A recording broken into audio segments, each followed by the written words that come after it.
Thank you. Good morning, members. Good morning. It's now 10 o'clock, so we're going to declare this meeting open.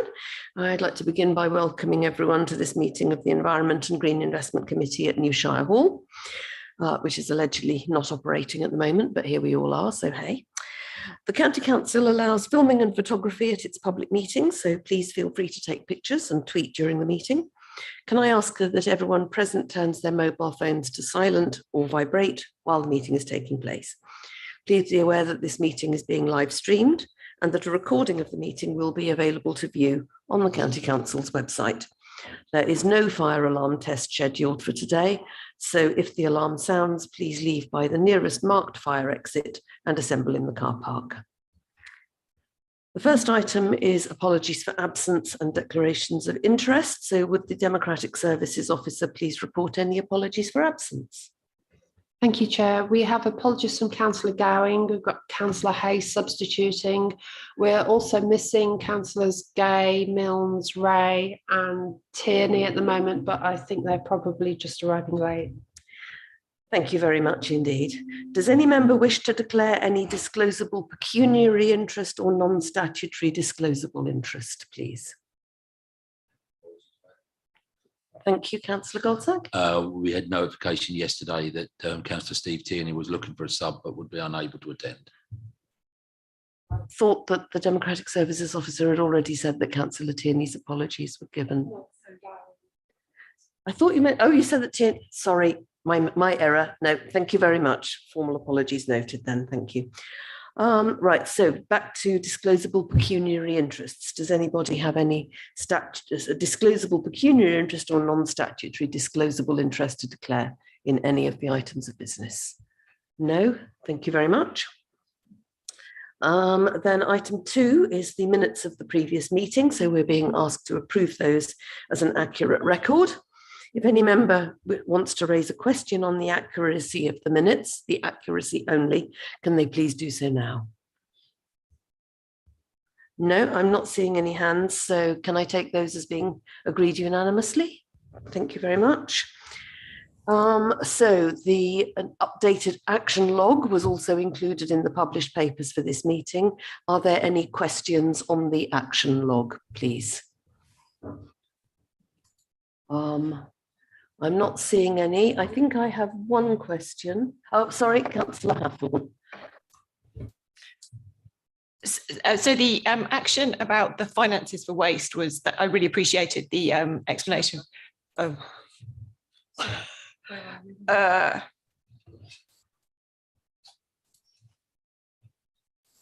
I'm not sure, but there was an action about the finance, an explanation about the money spent in waste, and that was greatly appreciated. I was, as a follow-on from that, when I tried to talk to residents in my division about waste and things like that, I referred them to the County Council website and the budget overview. But in the budget overview, the pie chart explaining where the money is spent, there's a whole section for place and economy, and it's not broken down. And I'd like to request that it is broken down into waste and highways and probably infrastructure separately, because it's really difficult to talk to people without being able to explain how the budget is spent and how much is allocated. Steve? Yeah, thank you, Chair. Yeah, Councillor Haythorne will have a look at that and the breakdown to make it more user-friendly. I think that's the term. Thanks. Thank you, Councillor Hathorn. There were a couple of questions from me. There was one item there which had no status attached to it, which was the finance monitoring report, item 49 on there. Is that just an ongoing?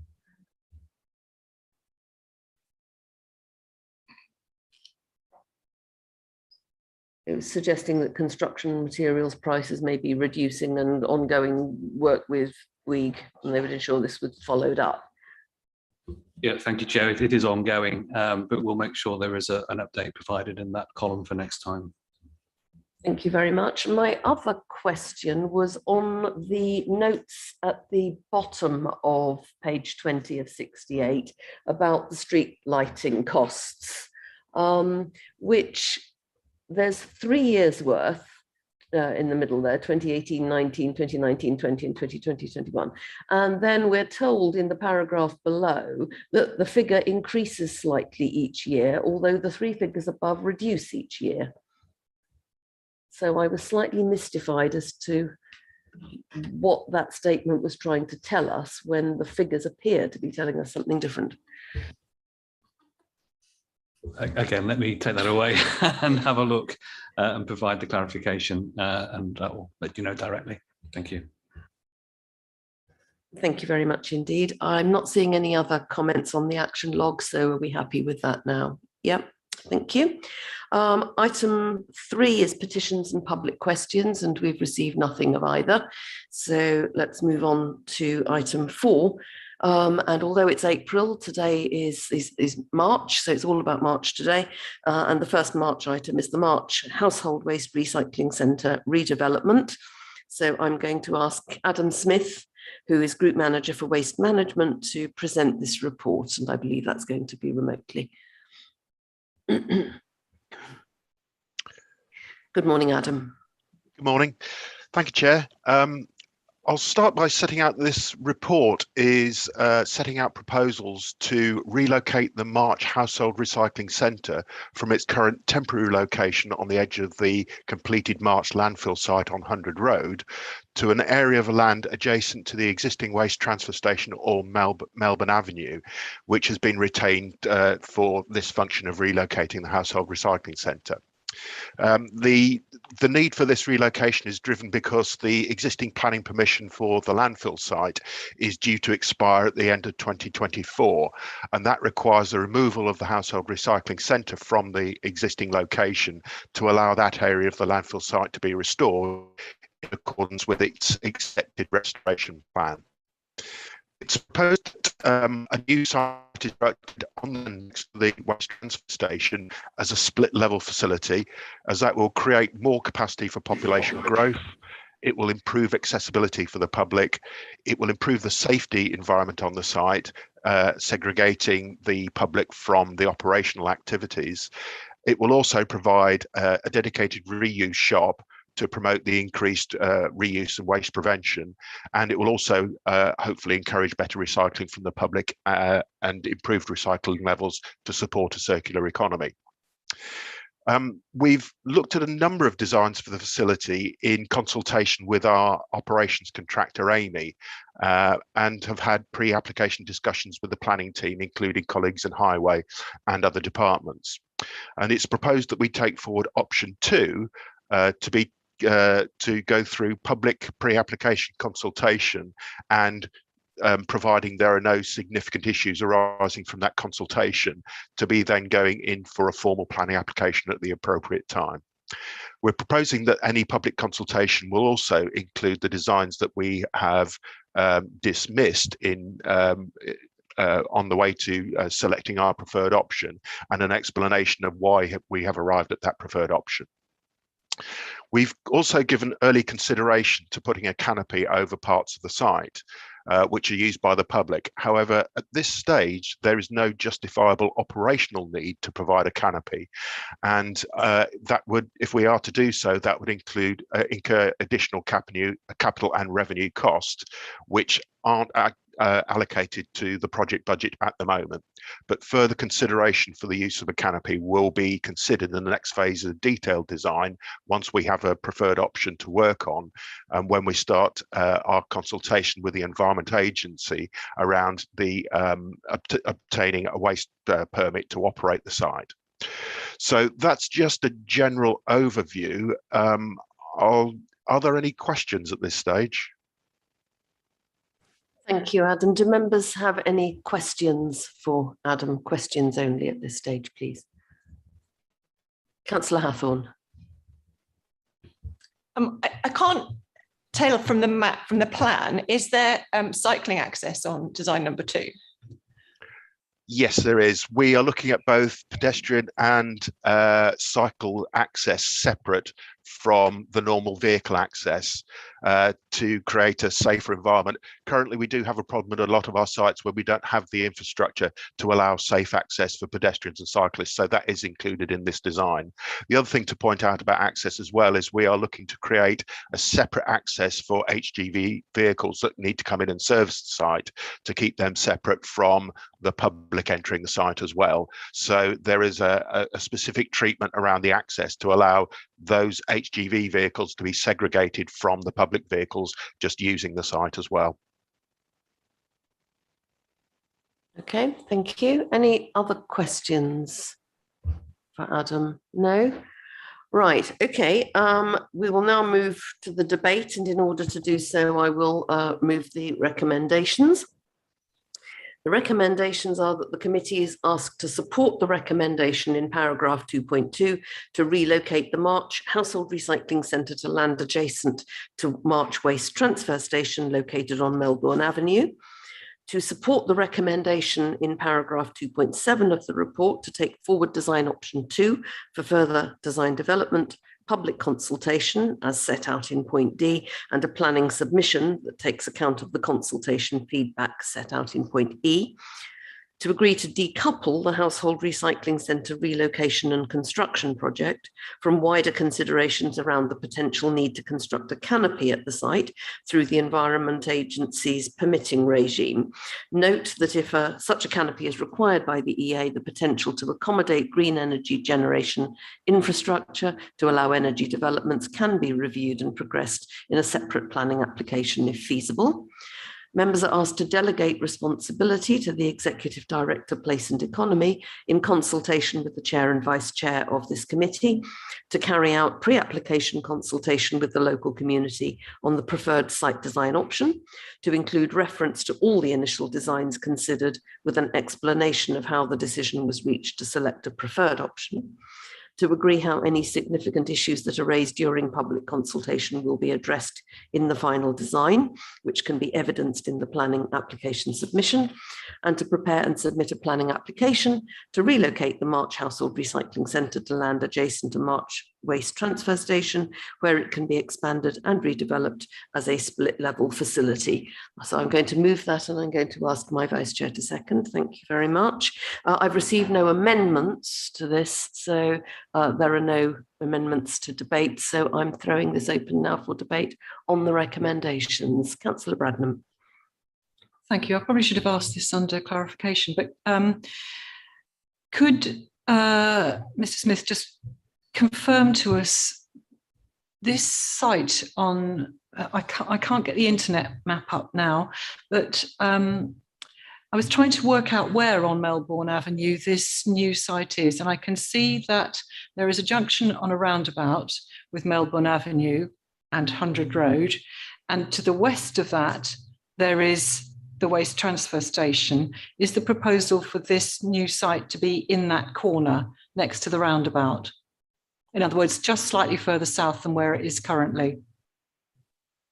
The site is actually located between the transfer station and 100 Road. So it is to the east of the existing waste transfer station, which then basically butts onto 100 Road. And what we are proposing, so where the roundabout is, the access will actually be off 100 Road. So it is just south of its current site. That's correct. Yes. Yeah. Okay. Thank you. And so what I was going to say, as for the purposes of debate, then, is that this location looks very convenient and very suitable for this sort of purpose. And since it is, I'm sure there are properties further up 100 Road, but it is essentially, it doesn't go anywhere. And so actually this is a very sensible location for this site, and it would seem it will be one that's known by people in March. So to actually construct it on a new site further south actually would be very convenient and sensible. The plan looks fine, and I'm happy that we don't at this stage try to put a canopy over it. Again, as has been said by the chair, that's something that can be considered at a later date. But the actual plan for the site looks very sensible as far as I can see, and I have no objection to it. Thank you very much. Councillor Goldsack. Thank you, Chair. Items A, B and D to F, I can see no problem with whatsoever. Unfortunately, I disagree with Councillor Bradnam on the canopy. What I fear we're voting on today is the choice of the Environment and Green Investment Committee to choose the cheaper option and not make the site as green as possible. That's what's coming across here. We don't want the canopy because we can't do it now and it's too much effort. And why wouldn't we make a waste site as green as possible? I must be missing something. I've read the detail. I've gone through it. Like Councillor Bradnam, I've looked at the site. Everything about this looks good, but I'd like to know why our Environment and Green Investment Committee wouldn't make a waste site as green as possible. That's the bit I'm struggling with.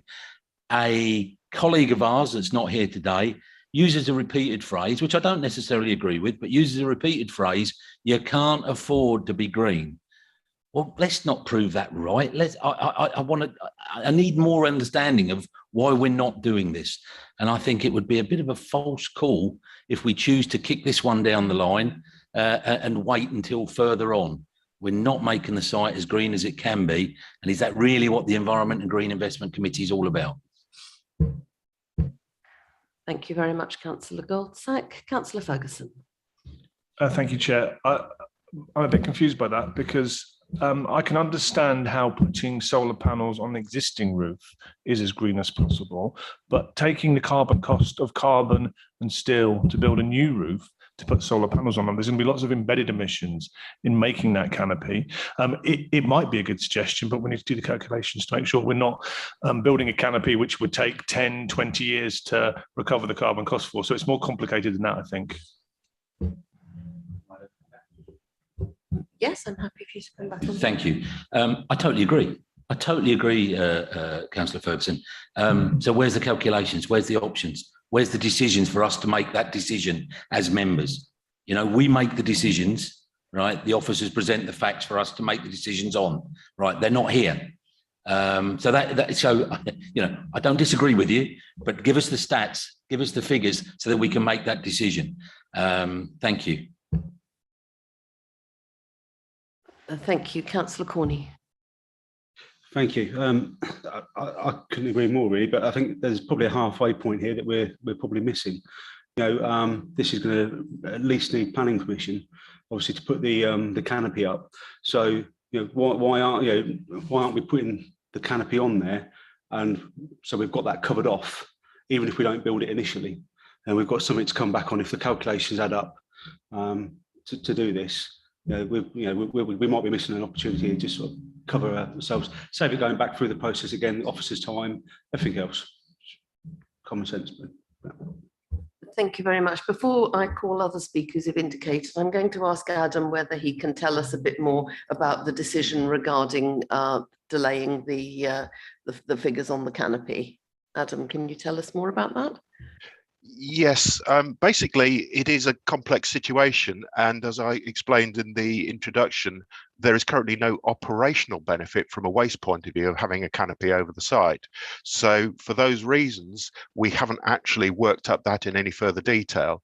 And as members have rightly pointed out, to construct to add to the construction is going to incur more carbon in the actual provision of facility. And I guess the other point is that if we are to create a canopy solely for housing solar panels, that is going to probably require a more robust construction of canopy than we've currently looked at, which would require us to go into that certainly in much more detail and likely to incur more cost than the initial sum that we have estimated. So it is a very complex calculation. The other thing to point out is we are working to a very tight timescale here in terms of providing this site before the existing planning permission on the current site runs out. If we have a lapse between the permission for the old site running out and the new site being delivered, then there will be a period when the residents of March will not have an HRC facility in their town, which will require them to use other facilities in the Fenland area, which will incur more carbon in their travel costs. So it's partly because of the tight timescale we're working to here, but it's something that we can consider as we move the project into detailed design. In particular, there is any justified need from a waste management point of view over the longer term for putting parts of the site under cover, because at the moment there is no need to cover the site, and although some sites are covered, there is no measured benefit from having a site under cover in terms of any of the recycling levels and the waste needs. Okay, thank you very much, Adam. Emma, did you want to add anything to that, please? Yeah. Oh, sorry, Emma. I thought you said Anna. So I think if I can just come in from a planning application, point of view as well, is to say that any planning application will need to demonstrate how it meets climate change and how it meets greening, shall we say, elements as part of that. So I think one of the things that I would say as this moves forward is certainly don't assume that there aren't going to be benefits, and that actually the design that's being done doesn't actually allow for solar panels on the buildings that will already be there. When you look at the generation or the energy use that that site will probably use, I would predict that the infrastructure could already be there as part of that design to cover that off. What would then have to come into the further calculations, if you so wanted them at a future date, is not only the type of canopy to be able to have that element on there, but also the connection to the grid and where the usage of that would be done. So I totally agree. It is something that needs to be considered, and it's something for the debate, and it will be part of the planning process. But fundamentally, what's being proposed to go out for consultation isn't saying that it doesn't include climate change. It isn't saying that it isn't being future-proofed, and it isn't saying that it isn't meeting that planning policy and the needs for that community. It's about saying, if there is a canopy that needs to come forward, then we'll look at further options to further increase that. So maybe the way the report is written at the moment isn't emphasising that it's already been considered and it's already getting it as green as it can for that particular site. And I can only apologise if that is the case. But what we're almost saying is, if at a later date a canopy then needs to come along, then we will look to enhance that even further. And that design will actually make sure that the infrastructure is already in underground to allow that to come on board. But I totally accept that needs to be considered by this committee today, and it doesn't prejudice what comes forward as a planning application, because many members that are sitting in this room today also sit on the planning committee. Thank you. I noticed that we've also been joined by Cheryl French, who is our energy supremo, and I wondered whether, Cheryl, you had anything that you wanted to say about the carbon assumptions and figures underpinning this at all, to assist members. There's two things. We've recently put in an Alconbury solar carport, and from our experience putting that in, and from 3 hurricanes that went through once we'd installed it, was that the robustness of these structures are really, really important, and there's a lot of design engineering that needs to go into it. So needing additional time to be able to get that right is quite important. So what Emma was suggesting there about putting in the facilitating infrastructure, which is, let's say, the electricity requirements, and putting in, let's say, the ability to have deep foundations to hold these carports, would be good at this point, so that we can then look and identify what and how the orientation is required for that solar carport, and how robust it needs to be, and the cost of it. The site use is unlikely to require a solar canopy of scale, but the benefit is that if we do develop a solar canopy, which is of a certain scale, we can sell electricity into the grid. The challenge is the size of and the ability to connect that level of generation into the distribution network and the cost that will be required. So decoupling right now, it doesn't mean that you're not bringing something forward, but it needs to be fit for purpose and robust after our experience in Alconbury. The issue around carbon emissions is also something that we need to do in more detail in terms of the embodied carbon and how that will pay off over time. So I hope that helps.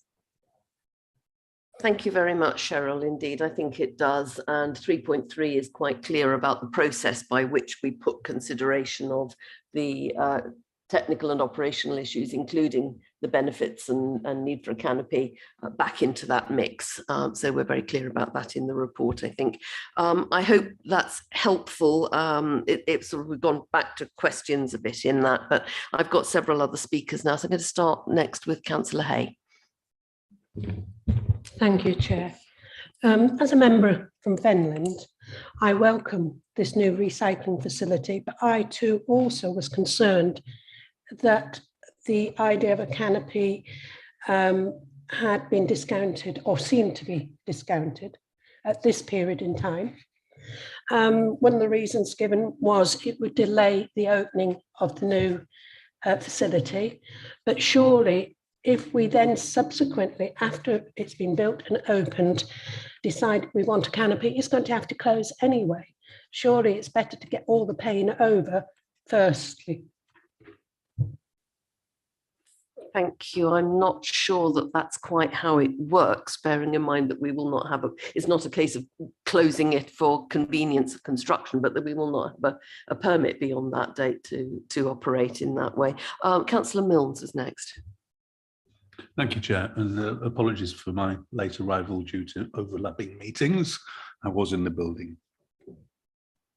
So I think picking up Councillor Goldsack's point, I think it would be fair to say that we want to have the default for our county estate to be generating as much renewable energy as absolutely possible. That should, for me, that should be our starting position. And if we're not using our estate to generate renewable energy, there should be good economic reason why not. And I think that's the thing that's lacking here, is an explanation as to why it's not feasible at the moment, if that's correct. And I think, you know, our experience with the carports here at New Shire Hall is another embarrassment, quite frankly, on this project more generally, this room included. So I think, you know, an engineering problem that carport solar panels can't withstand the wind of a storm was quite phenomenal to me, and to have that car park closed for an extended period while they were re-engineered was somewhat shocking. So my point is that we should have a default of generating renewable energy as much as we can across the whole estate, electric vehicle charging, and not just visitor charging. In fact, I'm thinking more of the refuse trucks. As we go to electric refuse vehicles, then we'll need the ability to charge them while they're actually at the recycling centre. So I think we need to be thinking about what the long-term view of these projects are. Thank you. Thank you. Councillor Bradnam was next. Thank you, Chair. I absolutely agree with what Councillor Milnes has said, but as regards the canopy, I can see that a canopy to simply enclose the site, and as was described in the papers, to make it a more pleasant experience for people doing recycling, is a very different animal than a canopy to hold solar panels. And if no canopy is needed for the actual purposes of this particular application, and anyway, if we needed to make sure we were preparing a proper application for a decent design, I think we should go ahead as we are. there are many recycling centres. Well, I can only think of one that actually has a canopy at the moment, and all of them are very well used and very well liked. I know our own near Milton it's due to be upgraded in the same way as this one, and people absolutely love it because it means you can get rid of all the waste that you need to recycle. So I think for the time being, I'm quite happy for it to go ahead as it is. Thank you. Thank you very much, Councillor Bradnam. Councillor Smith. Thank you, Chair. Mine's more sort of self-guidance, really. There's talk of a planning application. I'm a member of the planning committee. Where will it go to? And should I declare an interest? Right. Yeah, I should have obviously checked this beforehand, and I'm not the only one on the planning committee, I understand, but what's the advice? Emma, can you advise members? Yeah, I think we can make the minutes very clear that this is just to say, can it go out for consultation and can it go out to the community? In no way are you predetermining that planning application, but I think you're right, Councillor Smith, that should go into the minutes so that can all be noted. And I'm looking around the room, there are a number of members. Yeah, I've just sort of worked out, I thought it was more than just me, but I just wanted that raised. Thank you. Yeah, thank you, that's very helpful. Thank you very much indeed. And Councillor Hathorn. So a number of points. My colleague advises me that Witchford has got an upgraded household recycling centre. Yes, where are the upgraded HRCs? So sorry, I should have asked that as a question. Can I request that the 4-week consultation that parish and town councils, if they are advised that that is coming as early as possible, so that if they want to respond to that, they have time to put in place the logistics of being able to respond to that within a 4-week time frame. Yeah, those are my points. Thank you very much. Is anyone able to advise on the first point? And I think the second point is fairly obvious, and it's a communications point, and that it would be really good to have parish councils informed as early as possible that it's coming, because of the deadlines that they have to meet. Adam, I think on the existing HRCs. Yes, we have 2 sites that currently are effectively undercover. The Witchford site has a canopy over it, a green roof over it, and our St Neots site was actually retrofitted inside an existing building. So those are the only 2 sites we have undercover. We do have split level site at Bluntisham, and again, the new Milton site is proposed to be constructed as split level design, as is this one, because that is the current design best practice in waste management. Thank you, Adam. I think we lost you a little bit towards the beginning there, so I'm hoping that Emma can fill in the gaps. Yeah, no, it's fine. I realise it's a signal issue. So effectively what he was saying was Witchford was a brand new design that has a green roof, and that is split level. You also have St Neots, which was a retrofit. So it was on an industrial estate, and that building was redone. So that's actually undercover in an industrial building.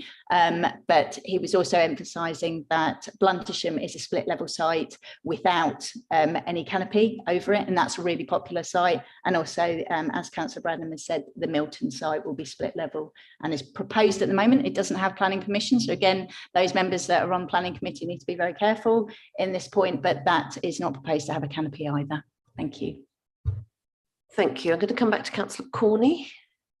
Yeah, thank you. Just Emma, you might be able to say Adam or Emma, but in the presentation at the beginning from Adam, I think there was, forgive me if I'm wrong, but I think it's saying that we're still waiting for the EA to say whether they would require a canopy. Can you know sort of any idea of what's the time frame on that? Because obviously we don't want to go out to consultation and then they come back and say, well, actually we do want a canopy, and the consultation's wrong before we start.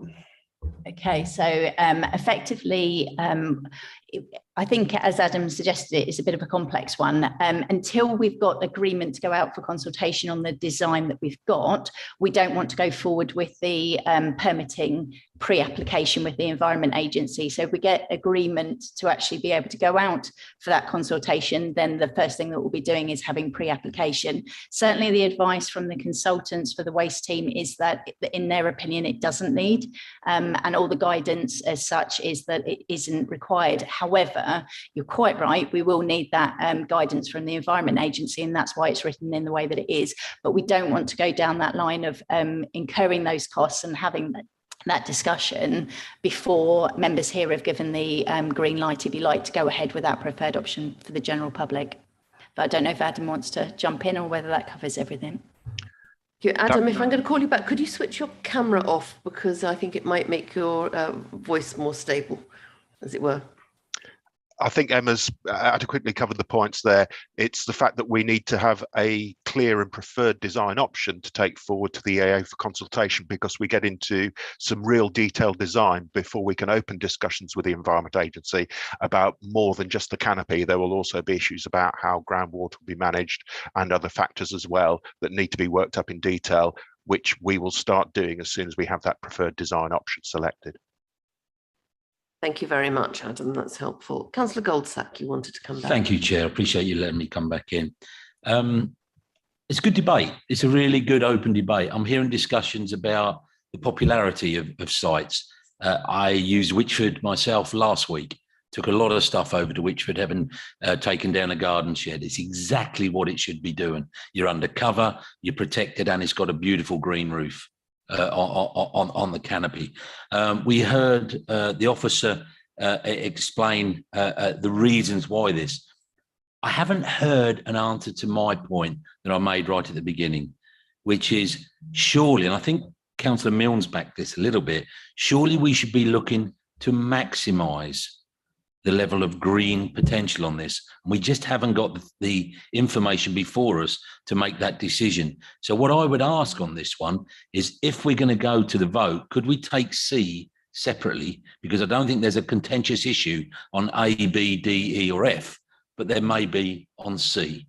Because the decoupling of this, I think what we're telling the consultations, the consultees, we're telling them, don't worry about green, we'll deal with that later.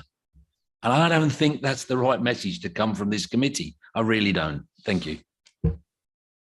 Thank you, Councillor Goldsack. Councillor Gardner. Thank you very much, Chair. A very quick question, really. I think I heard Emma Fitch say that during the construction of the particular development, we would put in foundations for the canopy. Can we please confirm that that is correct, so that if we do go with option 2, when we then later come to put in the design for the canopy, we're not then looking to redesign the site to fit a canopy? Emma, could you clarify that? Yeah, it's a good question, because that's not actually what I said. So it's a good opportunity to come back in. What I said is the infrastructure to allow solar panels and solar generation will be, so in other words, all the cabling and everything you need to collect if you are going to introduce the solar paneling over a canopy. That's not to say solar panels can't be put on the other buildings that are being designed, and that isn't something that can come through the construction. And my understanding at the moment, which is very simplistic, and that's why we've got Cheryl on the line as well, is actually using those particular roofs that would be there would be sufficient to cover the energy generation needed for that site. So that's what I meant by future-proofing, as opposed to the foundations for the canopy. But thank you for letting me clarify that. Thank you. Councillor Coots. Thank you, Chair. Yes, I think there's two issues here, which are what's making the question a bit complicated. I mean, I also am a great fan of the Witchford site. Indeed, I've got some cardboard boxes in the back of my car to drop off on my way home. A roof, a canopy on a waste handling site like this has a main benefit of making the working environment more pleasant for the people who work there and for the public coming. A possible green advantage that canopy could then include solar panels is a separate element of this. So I think there are two questions that are being considered here at the same time.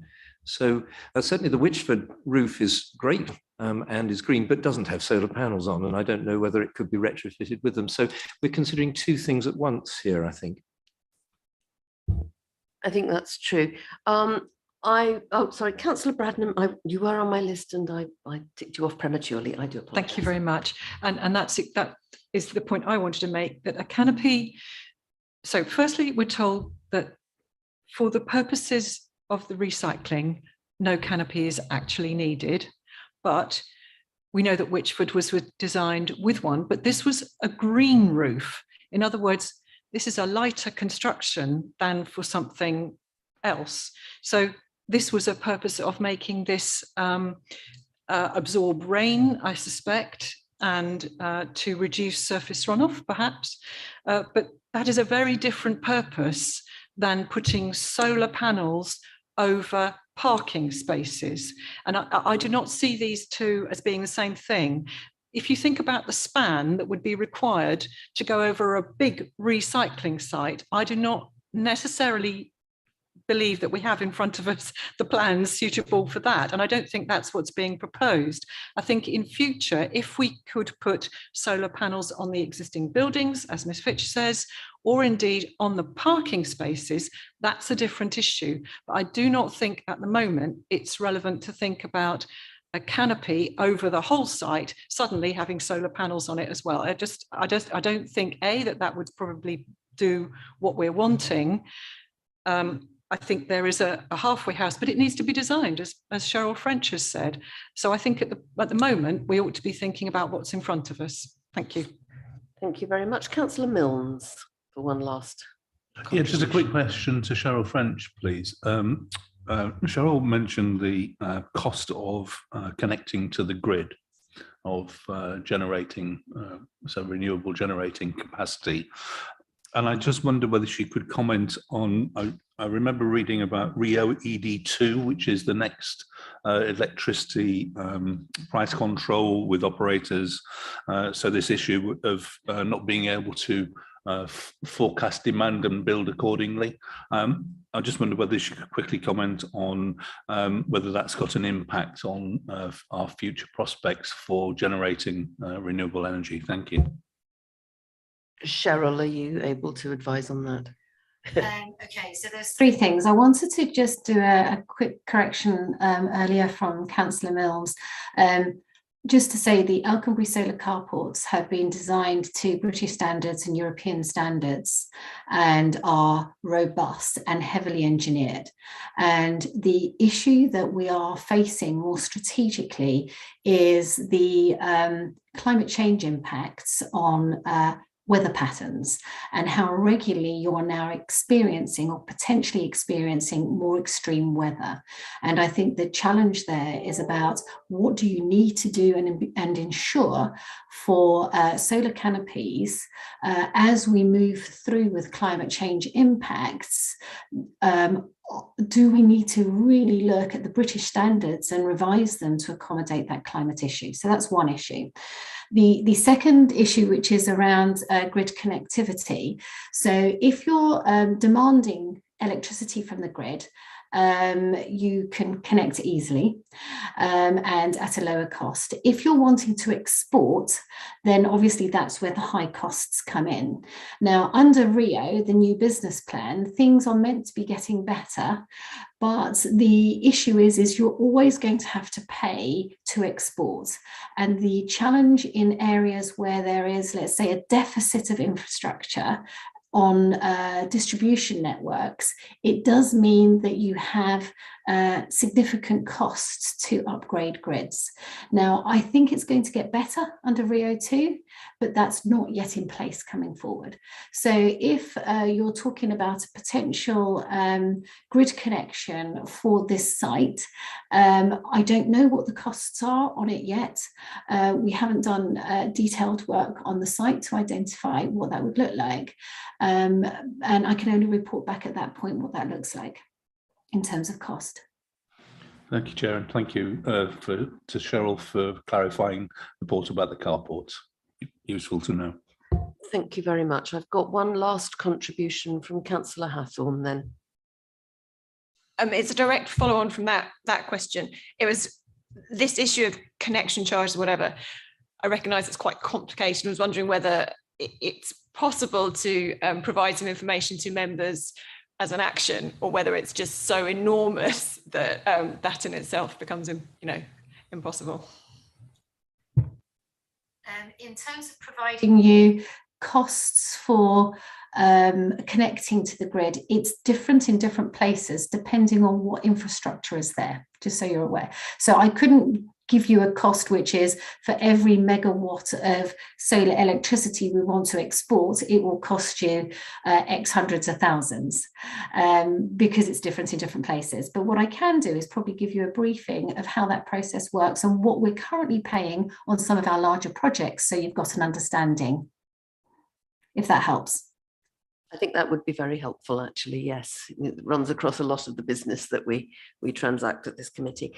Well, that's been quite a lengthy debate, and it has shown up how we are trying as best we can to balance the various issues around what there is an operational need for on the site, the carbon calculations around that, the deadline of being vacated out of that site before the permit expires. And we are not ruling out issues of installing canopies and solar panels and so on. We are merely wanting to put that to the various people involved, the Capital Programme Board and members at the appropriate time. I've had a request for a separate vote on C, and I'd like to take some advice on that, because it seems to me that if you agree, if you don't agree to decouple the canopy, then what you are also doing is disagreeing with option 2, because option 2 does not include a canopy.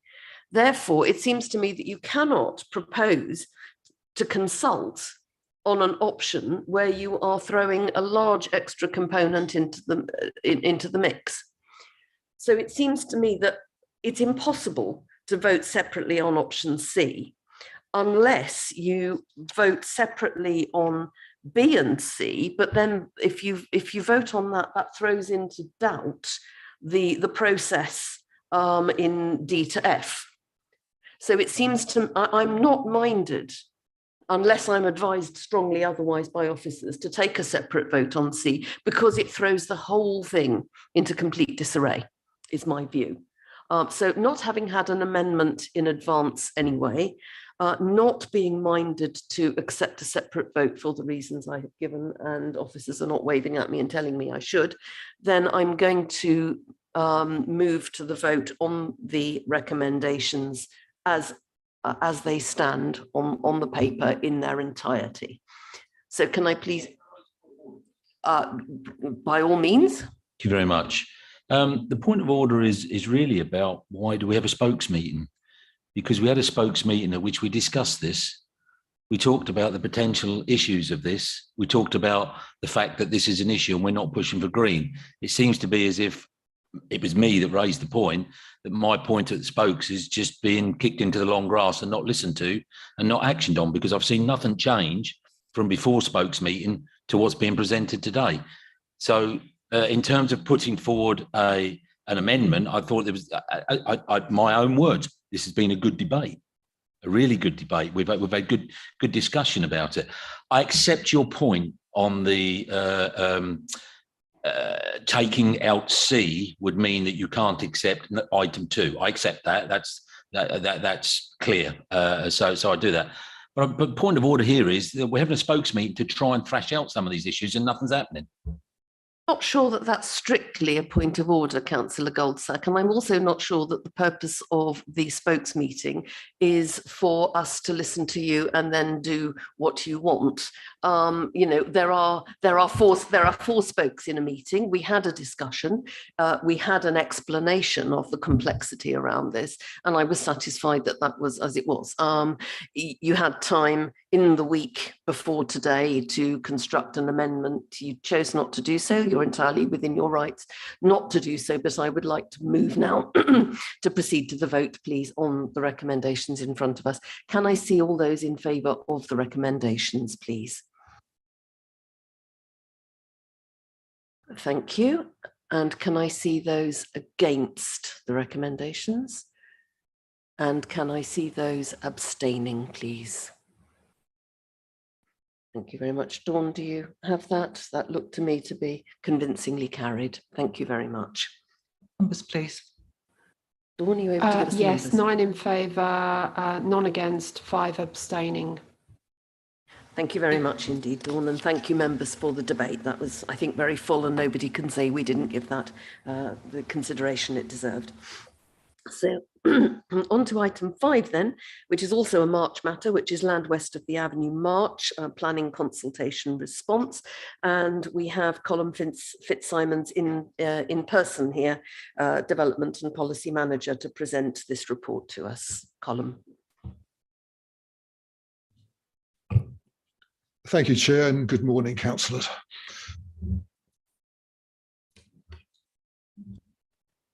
This item then relates to the planning application for 1,200 dwellings on the land to the west of March, submitted by Timon Homes to Fenland District Council.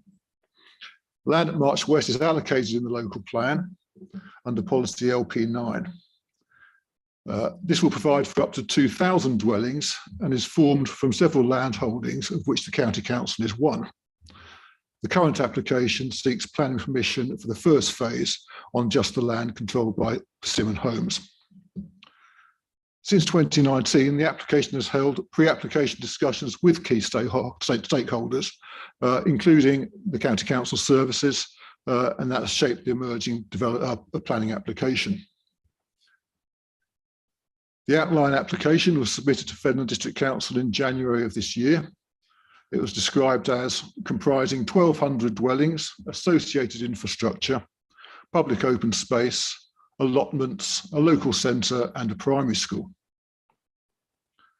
Appendix 1 to this report sets out the technical responses made by officers in the Council's role as statutory consultee.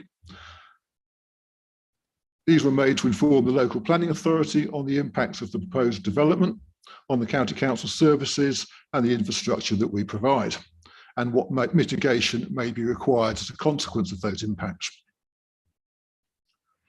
The main issues raised in the consultation response have been summarised in the body of the report at paragraph 2.1. These can be further summarised into two categories. Firstly, those areas where the County Council still has a holding objection, and that covers the response made by the County Council as Highways Authority.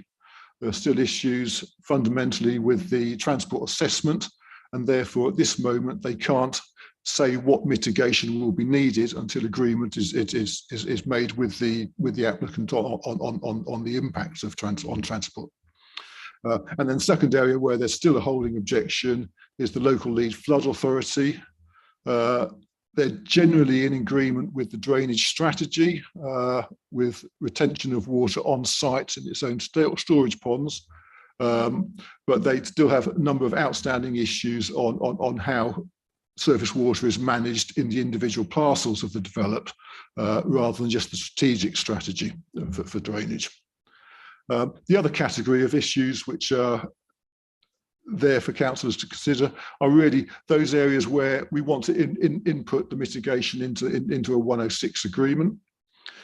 So you will see there that we've agreed education mitigation in principle. The site will be providing a two-form of entry primary school with a contribution towards delivering that, but also depending on how subsequent phases of the wider site are developed, the option to expand that in terms of land to a three-form of entry school. Other areas of mitigation which will go into a 106 include libraries. Contribution towards the expansion of March Library will be asked for. And then going back to the previous item you just considered, a contribution towards the new waste recycling centre at March. The recommendation then for councillors on this item is to give consideration to it and to endorse those responses. And if they have further issues they want to raise, we can take those away, and at the will of the council, the committee will make those further comments to the local planning authority. Thank you. Thank you very much indeed, Colin. Do any members have any questions for Colin? Councillors Milne and Bradnam to begin with. Thank you. I was just wondering about the secondary education mitigation. and what sort of quantum that might be, and also where the nearest, I'm not familiar with where the nearest secondary school is. Thank you. Well, the nearest secondary school is the Near Wade Academy, which is just across the road almost. It's probably within 200 metres, 300 metres at most from the furthest extent of this site. In terms of the level of contribution, we will be looking for a contribution per additional pupil. So for 1,200 dwellings, we'd be thinking about 300 additional pupils. So we'll work out what the cost of the mitigation is, and we'll be asking for that rate. And there isn't a problem with capacity at the secondary school? There won't be capacity at the moment at March, so we will have to do an expansion for that. But that's something the capital programme team are looking into for this development and others in March. Thank you. Thank you very much. Councillor Bradnam. Thank you, Chair. Thank you, Mr. Fitzsimons. I just wanted to check that we have made, as a county council, every effort to ensure the permeability of this site and connection to other existing residential areas through to both areas where there might be shopping as well as schools, and also contact connections to the countryside. And I can see that in your report, on our page 48, you've referred to connecting up and maximising public rights of way. I just wondered if we've done the best we can with regard to connecting the school location. And I can't see if access point 1 on the master plan is just a footpath, or whether it's a cycle path, and whether we're going to try and upgrade that, but also whether there's any other, I can see we've got 2 connections out of the east part of the site to existing roadways, although the southern one of that appears to be across a green field, and it's not obvious to me that there's a route across there. So could you just describe to us what connections there are and whether this site is as permeable as possible? Particularly the other one that occurred to me was at the southeastern corner onto Knight's End Road, whether there's access out onto Knight's End Road as well, but to the east and to the north and to the south. Thank you. Yeah, you've actually hit very much on the nub of the holding objection which the transport team have put in. I mean, their comments covered a wide range of issues, from public rights of way and permeability in terms of the urban design, through to traffic movements, strategic issues onto the main bypass, and also public transport. I think what you've just described there, Councillor Bradnam, is pretty much the existing public rights of way network, where there's access to Knight's End Road from the south. There's 1 or 2 connections through, I think the road is the Avenue or Wimbledon Road to the east, and then an unofficial right of way, well, no right of way through to the north at Kingswood Avenue. Essentially, what Transport have said is that just improving that access or that accessibility won't be sufficient, and they'll want to see more routes and permeability certainly punched through into the east, because that's where the secondary school will be. That will be the logical way through into the town and further into the station. So whilst there seems to be reasonable permeability within the site itself, moving beyond the site, there are some issues which we've asked to look at, yes. If I may come back, Chair. Thank you. And the other one I'd like to see is, there is on the master plan an indication of a route going out to the north of the site, across in the general direction towards Bruin Avenue, but across what is currently green field. And it's not obvious that there's any permission to use that. And so I'd like to be sure that if that is, it is indicated as a right of way, but I'd like to be sure that that is going to be usable as a right of way, because this is 1,200 folk living here who need space to be able to move around. There's 2 schools on the site by the look of it. Certainly there's playing fields up at the north and a school and playing fields at the south. You know, so we need to be able to, people need to be able to interact with the rest of March as a community. So I'm very glad that the County Council's put in a holding objection, because I think that's really important, that people should feel that they can access other parts of the rest of the community. Yes, that right of way you refer to, which takes you from the north side onto Kingswood Avenue or Kingswood Road, I think, is a critical one, because that will then take you onto Boroughmore Road, which will then also get you the connectivity into the town which you're looking for. Kingswood Avenue, Kingswood Road off the site is a public right of way, but we have raised concerns about firstly, when that access will be delivered, that right of way will be delivered through to it, but also minor details of design, because at the moment the access will just be spilling onto the carriageway, and it isn't designed to interface properly with the footways on Kingswood Road itself. So it will get there, but there are design issues to resolve, and want some certainty about when the timing of that will be delivered also.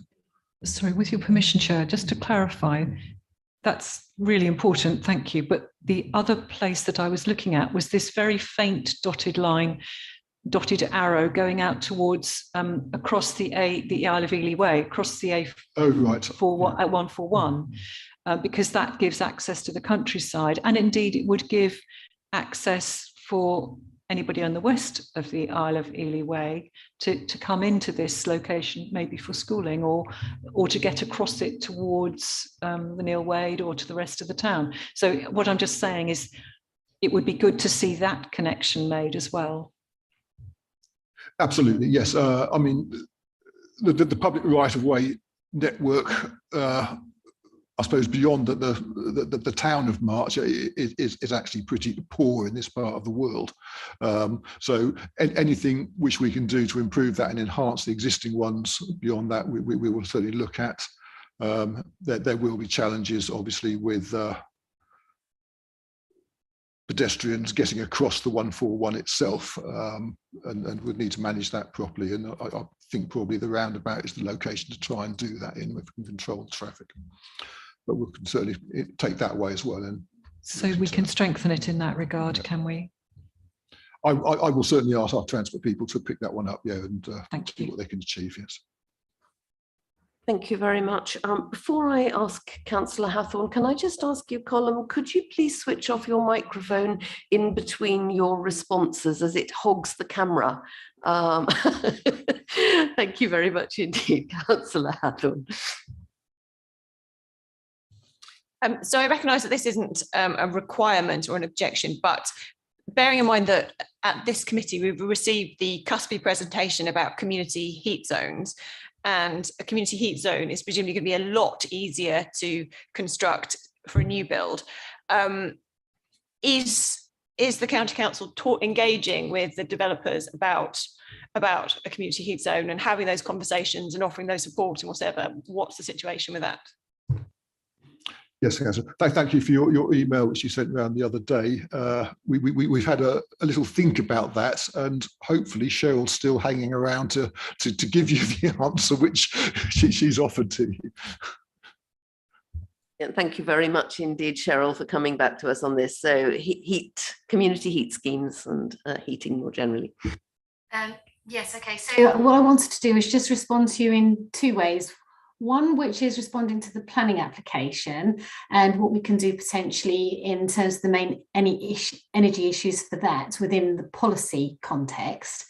And I think we're not suggesting right now that this would be putting a heat main or a heat network in, because the government's position is that they're going to be working with local authorities over time, and certainly before 2025, to bring heat network allocations in through local area energy planning and then subsequently into local plans. So currently they're not in local plans as a mechanism to compel or to require developers to take those heat zones and heat networks on.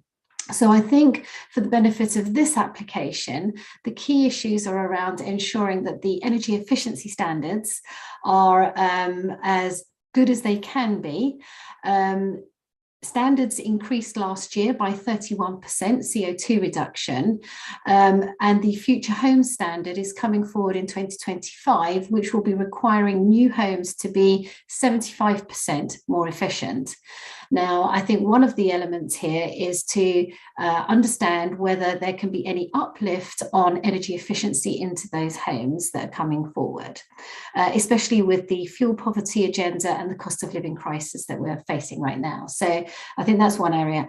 The other area that I think is really important is that the homes that are coming forward for being designed should accommodate for whether a heat zone comes forward in the future, or whether homes are going to have to retrofit and put in air source heat pumps. If these homes are coming forward with gas, at some stage they will have to come out, possibly end of life, but possibly earlier, and be replaced with low carbon heating.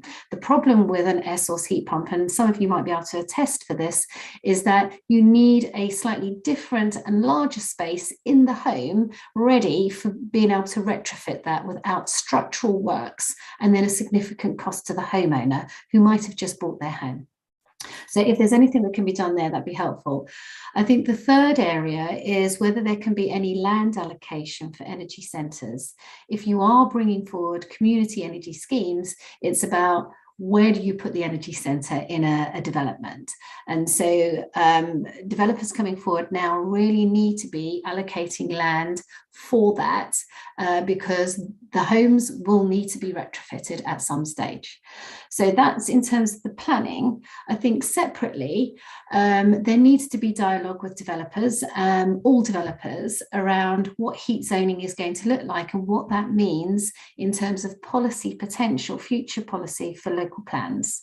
And that when new developments are coming forward into market towns where there can be, this could be the best low-cost solution, they need to be starting to prepare their designs in their homes and preparing for putting applications with heat networks into them. So I think that's where we're at currently, Councillor Hathorn. Is that okay? Yes, good.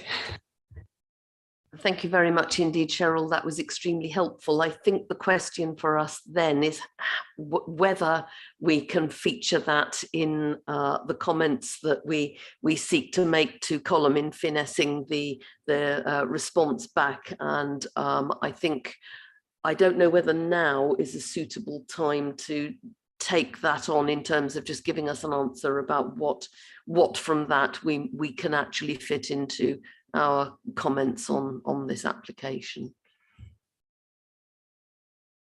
Just following up on the point Cheryl was making about space for adaptation after gas is phased out. I mean, this is an issue which the developers are quite regularly challenged at the Cambridge Equality Panel, and quite often the panel ask, how are you going to deal with exactly that issue?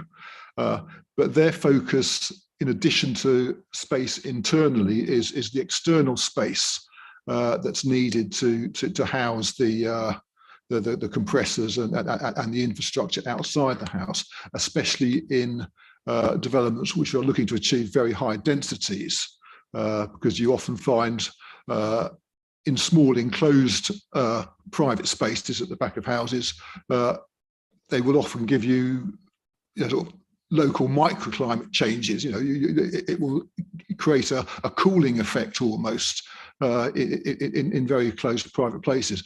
So there are a number of things I think we can ask them to do at reserved matters and design coding to ensure that the spaces they're creating, both internally and externally, are able and capable of being adapted or capable of future adaptation as and when it's needed. Yes.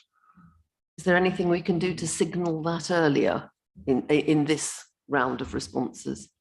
Because we're not really saying anything about any of that in this. I think we can certainly make the point as an addendum to our response. It probably won't be resolved until they get into detailed planning, but there's absolutely no harm in raising the issue now. Yeah. is so significant, the more that we can flag up now, I think the better, really, rather than leaving it all till reserved matters would be really helpful. Okay, thank you very much indeed. We now have Councillor Goldsack. Cut myself off there. Cut off in your prime. Yeah, thank you, Colin. Our colleague Steve Count, Councillor Steve Count, who's a March resident, sent a letter in with 3 pertinent points on them. For the no doubt global audience that's watching this live at home, the 3 points in general. Councillor Goldsack, if I could interrupt, I was actually coming to that as a specific item after the questions here. I was going to. Yeah, but the question, my point are you going to raise them as questions to Colin? Oh, totally. Yes. Right. Okay. I'll come. Absolutely. 100%. Okay. I will, at the appropriate time, ask for those to be read out in full, and for Colin and any other relevant officers to make a response to those, so they are not forgotten. Okay, thank you. Councillor Milnes again. Thank you, Chair. My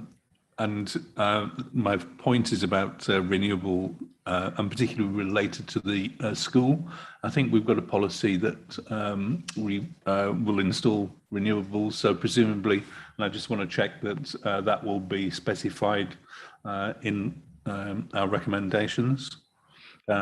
Can I also add to that question about permeability across existing or to existing developments abutting this new one? You did make mention of it, but quite often there's a problem with an existing cul-de-sac where the obvious way to get out would be through there, but there is no access through. And I just wonder whether you've given that some consideration, and maybe we can leave that as an open question.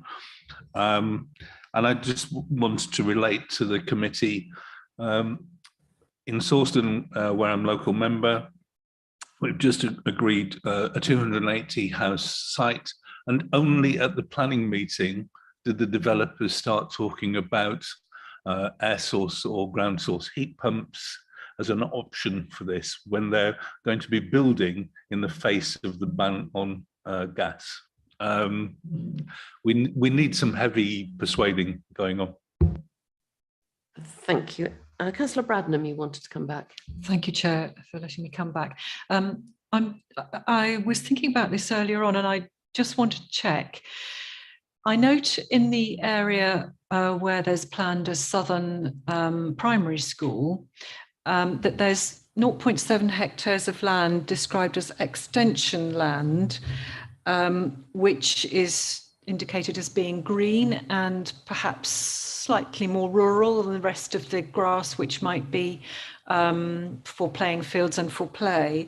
And I just want to ask that whether we can, as a county council, request that that land not be used for heavy storage of heavy materials or plant, because what tends to happen is, if that is planned as the site where they stick all their plant while they're building the site, by the time they get round to making it into extension land, it'll be so compacted that nothing will grow on it comfortably, no trees will, it'd be hard to establish trees. So can we just ask that the land that is due to be green around the school not be used as storage area for materials, please? Would that be reasonable? Or if it is, that it's, well, no, just that it's not used. Can I deal with Councillor Mill and then come back to Councillor Bradnam in that order? That's great, thank you. Yes, in terms of the school and its own energy strategy, yes, the capital team at the County Council is looking to deliver zero carbon schools as part of its programme as a matter of course. There will be a cost to that. At the moment, there's nothing in policy to say that developers should fund zero carbon schools. So it will almost be an extra overcost to the County Council. Although I did hear the other day that the Department for Education is looking to update its standard spec to go towards zero carbon, which I think is a positive thing, because it means all school delivery programs on an even keel, and probably gives us more weight in seeking developer contributions on that basis. So that's a positive thing. Yeah, in terms of permeability, we've talked about it already, and I'll reinforce that point with our highways colleagues. It's always a challenge, I think, where surrounding development is in a cul-de-sac type form, because it clearly was never designed to create permeable development, and that's always a challenge. And if there's not the correct land ownership at the end of cul-de-sacs and even space, then that really is not an option to us. But you know, we're working with them now to try and sort of punch some more holes through if that can be achieved. The extension land, Councillor Bradnam, yes, that is a very good point.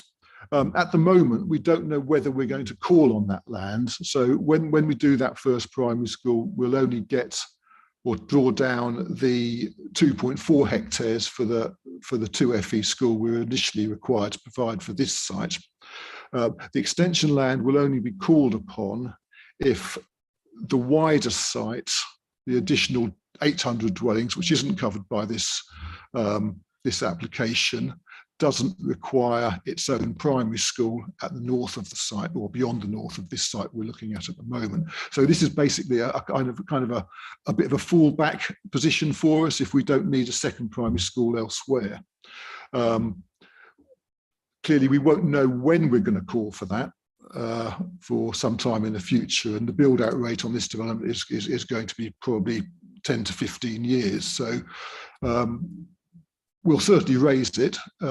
Usually when we ask for any sort of site for an education, we have a specification which sets out what the site is capable of doing, what the quality of the land is, and we can ask them to ensure that it's in good condition, and the topsoil, if they're going to use it for storage, they can take the topsoil off and relay it if necessary.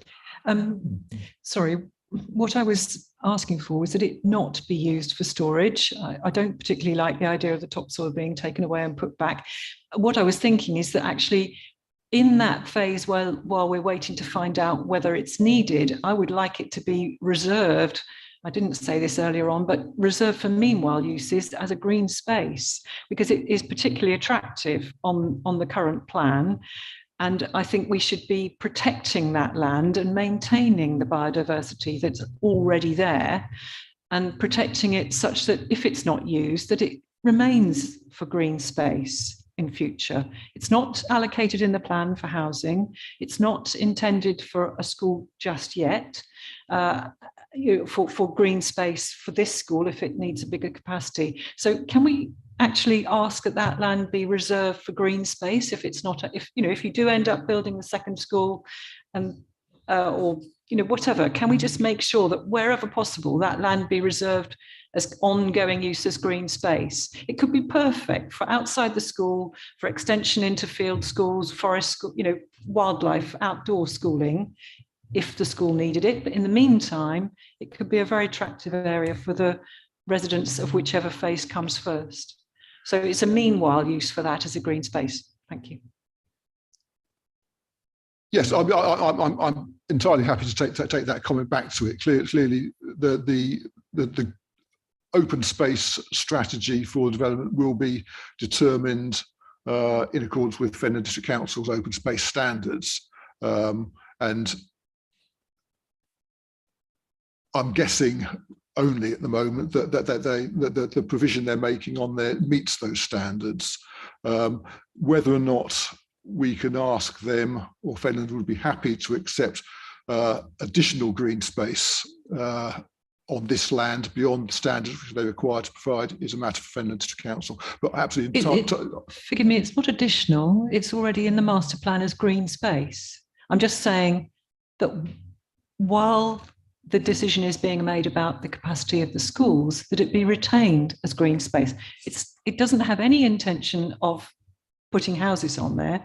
So I'm just saying, A, let's protect it during construction. B, let's aim for it to remain as green space, whatever the ultimate purposes outside it are. So I'm clear until the point we've decided what we want to use it for, and then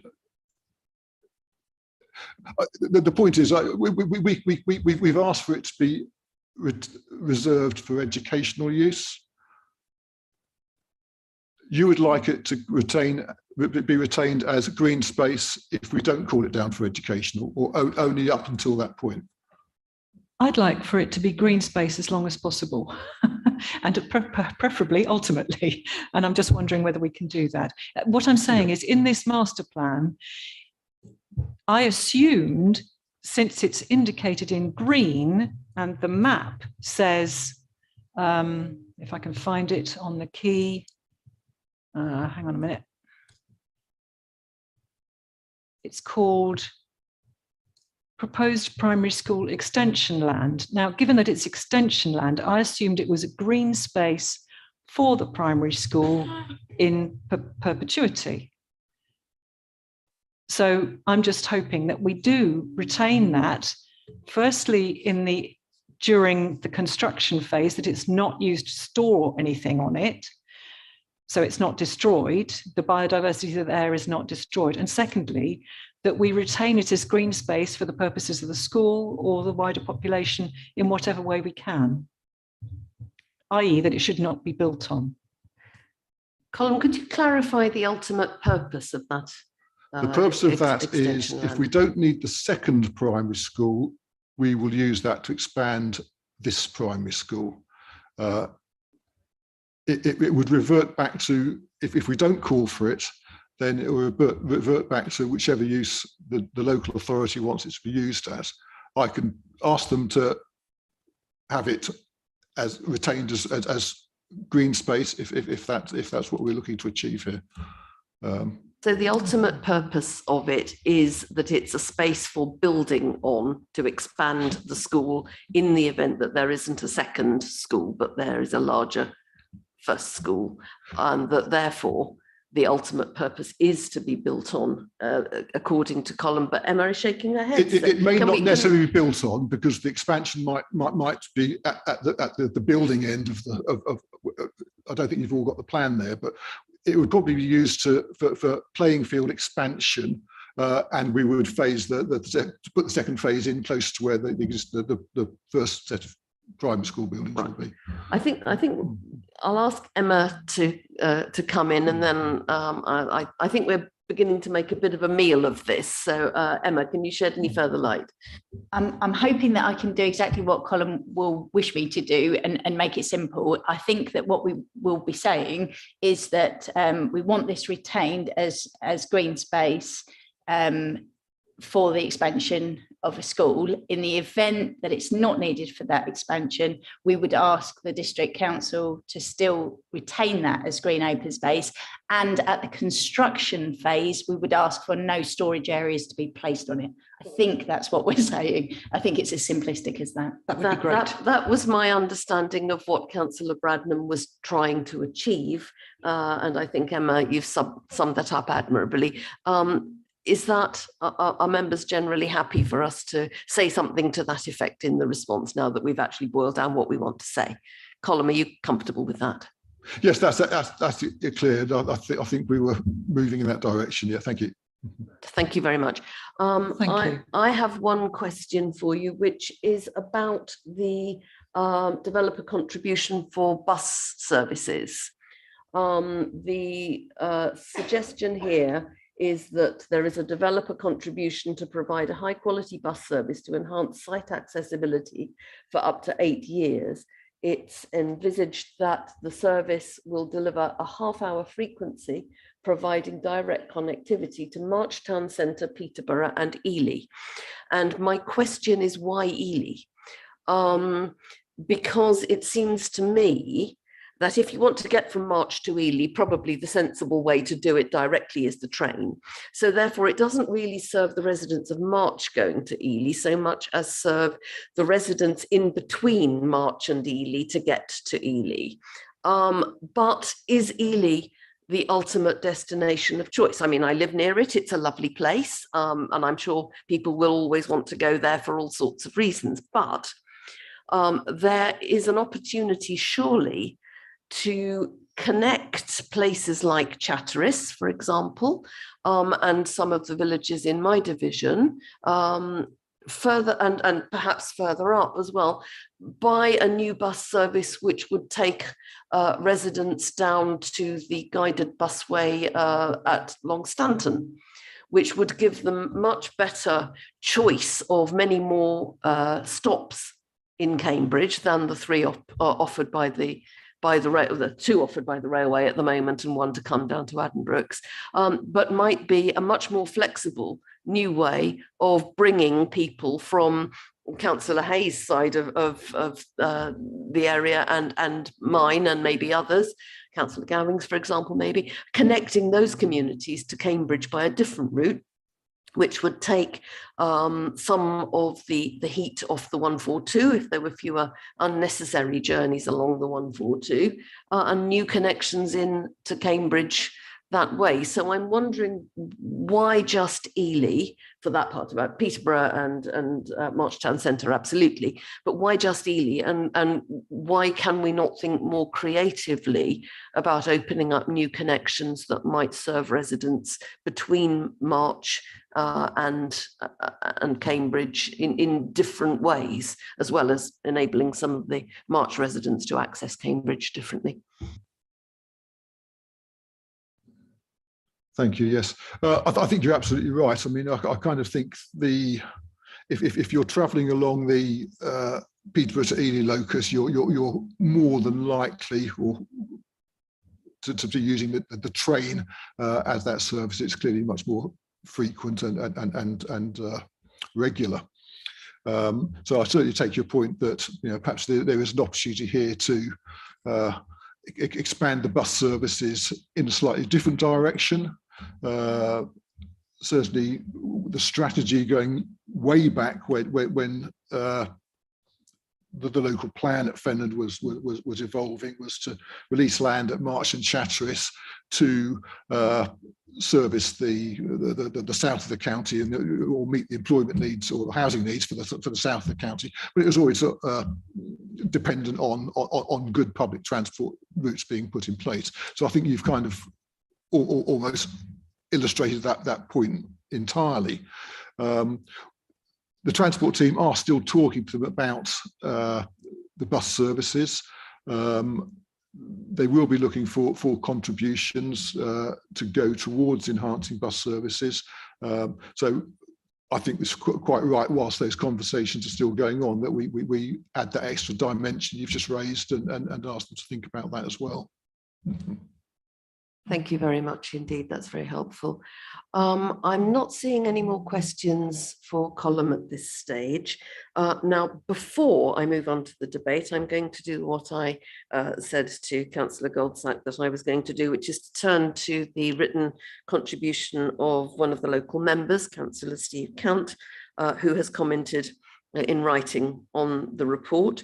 Members should have seen those comments circulated, but I'm going to ask Dawn to read out Councillor Cant's comments in full, and then once that has been done, I will ask officers to respond to those comments in the same way that they have responded to your questions around the table so far. So Dawn, if you could read Councillor Cant's comments, please. Dear committee, I am generally in favour of Poinson's technical response. However, I have some comments I wish you to consider where further refinements could be made. Regarding digital infrastructure, where broadband is to be provided by BT Openreach, I have experience of BT not allowing competitors to access their ducting. The only option then is to dig up the streets at a later date to install further ducting and connecting to alternative providers. I'm perfectly content for BT Openreach to be the original provider. However, I believe this can only be on the basis that the ducting has capacity and is available for wholesale providers that allow open access. For the residents of March, their keenest interest is probably in terms of any impact on flooding. Attenuation basins are proposed with an agreed discharge rate. Whilst this rate may or may not be appropriate, I am no engineer, under normal circumstances, the present surface water system in March is easily overwhelmed. Therefore, proposals should be tested at much more extreme scenarios that may normally provide necessary in other parts of the county. Furthermore, I understand Suds are to form part of the proposals. I believe Suds require maintenance over the years, so any proposal would need to incorporate a service plan and permanent funding proposal to deal with that. In terms of Section 106 funding, the county has made a number of comments as to what it expects. You are all no doubt aware that there are always greater aspirations for funding than the site allows, and this plays out to a greater extent in Fenland. This is due to lower property values than any other part of the county. Whilst there will be negotiations to be had as to who gets what, I believe the impact of this development should avoid any potential detriment to the people already resident in the town of March, rather than using a tick box exercise of the county gets the first or lion's share. For example, should there be a need for extra GP capacity or extra schools, the funding can go either way, with the NHS or county council or government making up the shortfall.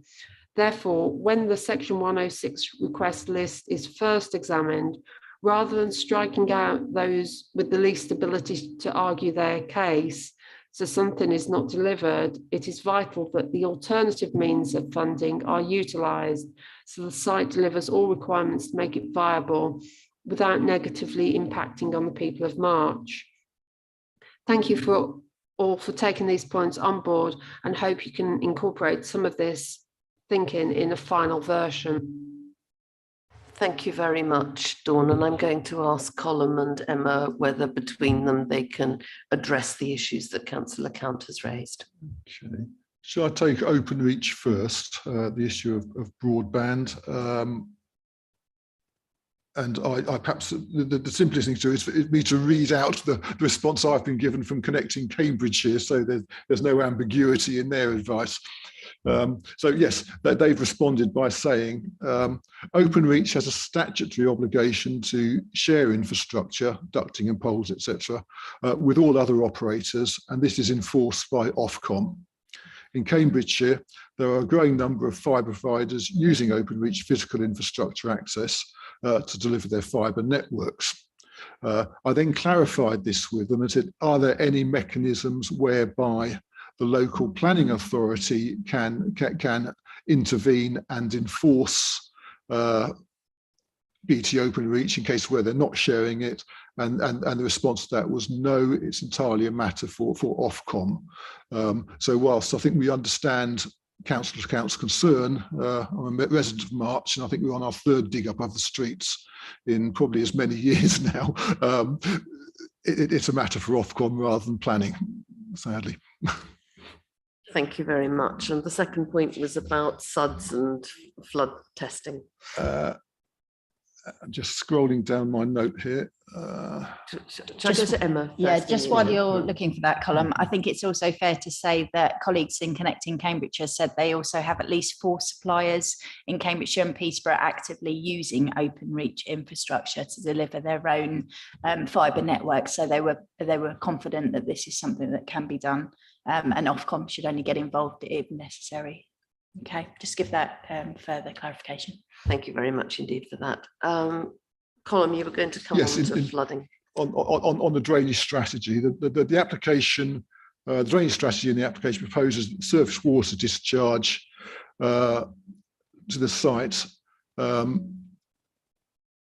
return storm periods of 1 in 30 and 1 in 100 year events with a 40% climate change allowance.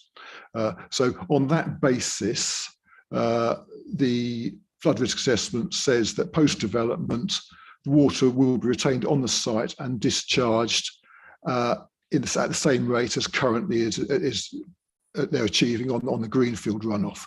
So based on that, there should be no major flood risk issues for the site.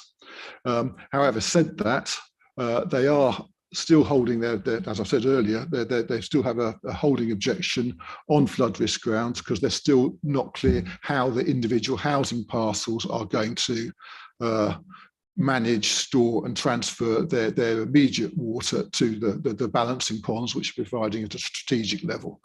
So that objection is still in place and will need to be resolved before they can move forward.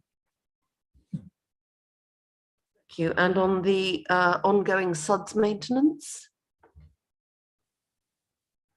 And that's part of the same discussion then. You know, at the moment, the options I think they're looking at is for the local highway authorities to adopt some structures if they're in their domain, but also for Anglian Water to step in and adopt the Suds as they have done in other areas such as Northstowe more recently. But until those adoption arrangements are in place, then I think the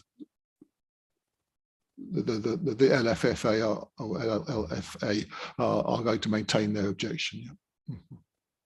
Okay, thank you. And the Section 106 funding. And Section 106, well, this is a discussion we will always have on March and Fenland applications in particular. Clearly, the developer can only afford to give in Section 106 what the economics of the development site allow them to do. And Fenland will look at those appraisals which the developer will do very carefully to see what surplus is available to go towards Section 106 contributions, be it education or doctors' surgeries and affordable housing. We know at the moment Fenland are prioritising affordable housing and are going with their initial standing point is that they should always achieve 25%, which is their policy requirement for affordable housing, and Section 106 will take whatever surplus is left after that. That's a challenge for ourselves as major infrastructure providers, and it's also a challenge for other people like the NHS who may well need to provide doctor surgeries in March as well. And that's really a debate we can have with Fenland, sort of at a policy level, but also in the terms of this planning application and what goes next. I think also one point Councillor Count made there was that what we ask for in the Section 106 shouldn't be at the detriment of existing residents. Now, we can only ask for contributions or benefits through the Section 106 to mitigate the impact of this development and this development only. It wouldn't be appropriate, and I'm not sure whether that's what Councillor Count was suggesting, but I'll say it, it wouldn't be appropriate to target existing deficits in infrastructure which are already there, which aren't related to this development. And perhaps just leave it at that. There are regulations we need to comply with, and the District Council has to comply with in terms of Section 106 agreements. Thank you very much. Emma, was there anything you needed to add to that? Sorry, so I was just going to go back to the lead local flood authorities comments, if I could, because I think what they are acutely aware of is that when they're looking at this application, there are already concerns in that area from a flood risk point of view. So I think, you know, when they're looking at that, they are looking at it cumulatively. So although the response has been very specific to this application, I think we are aware of the climate change, what Cheryl's already said about the changes in weather patterns and the existing issues. So as Colin just touched upon very nicely on the Section 106, we still have to be mindful about what's appropriate and what's necessary for this development. In terms of the maintenance as well, I was just going to put in that obviously there will be wider considerations in terms of anything that is drainage on the highway network, which is why highway colleagues will be involved in that as well. And if Anglian Water aren't looking to adopt that, then there's normally a management company provided. But what lead local flood authority colleagues did say is at the outline stage, it's not usual to get this level of detail, as the adoption of the system is dealt with once the proposed drainage network has been designed and approved. So I just ask that people or members bear that in mind. So Lee Local Flood Authority do have that holding objection. They're getting absolutely as much information as they can, but more will come forward when we get to the detailed design stage. Thank you. Thank you very much, Emma. I've got 3 members who want to come back, and I'm acutely aware that we are already running significantly over time. But as briefly as possible, please, Councillors Milnes, Goldsack and Bradnam, in that order. Yeah, just reinforcing the point that Emma and Cheryl have made. I think in the last 2.5 years, we've had 3 1 in 250 year rainfall events. And clearly accommodating 1 in 100 year events isn't enough. So Goldsack? I could easily say ditto, because that's very much what I want to say, but I will add to that what Councillor Count actually asked for should be tested at more extreme scenarios. I appreciate that's not at your behest, Colin, to say that you can do that.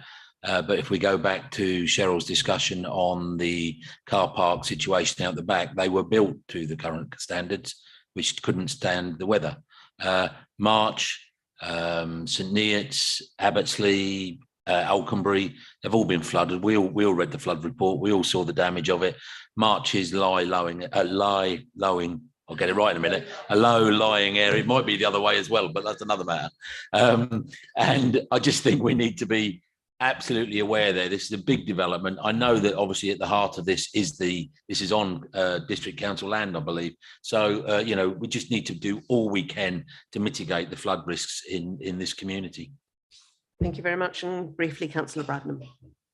Yes, on a similar point, I'm looking at the Environment Agency extent of flooding from surface water under the existing circumstances. And I noticed that there is a particular area in the southwestern corner of the proposed site, which already has an existing high risk of flooding, despite the fact that this area is generally protected by the ooze washes. But I'm also concerned about the protection of the residents south of Knight's End, because not knowing the area as well as many here, it looks to me as if there was severe flooding, it could impact the people south of Knight's End as well as the people in the southwestern corner of the site. So I'm just hoping that we can be sure that the Lead Local Flood Authority will have taken that into account and be accommodating that in their calculations. Thank you very much. Point well made. Thank you all very much for your questions on that. I'm now going to move to the debate and move the recommendations, which are to endorse the consultation response to the West March planning application as set out in Appendix 1, and to delegate to the Executive Director, Place and Economy, in consultation with the Chair and Vice Chair of the committee, the authority to make minor changes to the response. So I'm looking to my Vice Chair to second that. Thank you. So I'm going to move to the debate on that. Is there anything that needs to have been said that has not yet been said? Not seeing anything. So are members content then with the addition of the issues that we have raised and have been answered this morning to agree those recommendations? Then can I see those in favour? Thank you very much. Looks unanimous to me, so thank you very much indeed. Thank you, Colin and Emma, for your input on that. So the next item is item 6, which is the agenda plan and appointments to outside bodies. So I'm going to turn to Dawn to lead us through any changes on the published agenda. We've got no changes, committee. Thank you. So are we happy to note that report? Thank you. Now we are going to go very shortly into private session, but before that, I would like to remind all members present that you have been invited to carbon literacy training events, which some of you have already undertaken or, like myself, are booked to go on. Could I strongly encourage those members who are in neither of those happy situations to book on the training as soon as possible, and to encourage your fellow councillors not on this committee to undertake this training? It is for all councillors, not just members of this committee. The dates of the forthcoming carbon literacy training are either all day on the 18th of May or 2 half days on 25th and 26th May, which is the option I'm going for. So that's just a reminder of that. So the next, sorry, Councillor Bradnam. Would it be possible to have a short break before we go into the next? I was absolutely about to move the exclusion of the press and public and use the time taken to switch off the internet and all of those other things to allow members a short break, as I'm aware that we're coming up to the 1 3/4 hour mark. So that was precisely my plan, and you read my mind. So in order to discuss item 7, we will need to move the meeting into private session and exclude the press and public. So members, I'm going to ask whether you agree with the recommendation to resolve that the press and public be excluded from the meeting on the grounds that the agenda contains exempt information under paragraph 3 of part 1 of Schedule 12A of the Local Government Act 1972 as amended, and that it would not be in the public interest for this information to be disclosed, and that's information relating to the financial or business affairs of any particular person, including the authority holding that information. So are you in agreement that we move into private session? Agreed. Agreed. Thank you very much indeed. So as this is the final public item on the agenda, I'd like to express my thanks to those members of the public and press who've taken the time to watch the meeting today via the council website. The broadcast will now end, and the committee is due to meet next on the 7th of July. This public meeting is now closed. So thank you very much, everyone. And if you would like to take a 9-minute break and see you at 5 to 12, that would be superlative.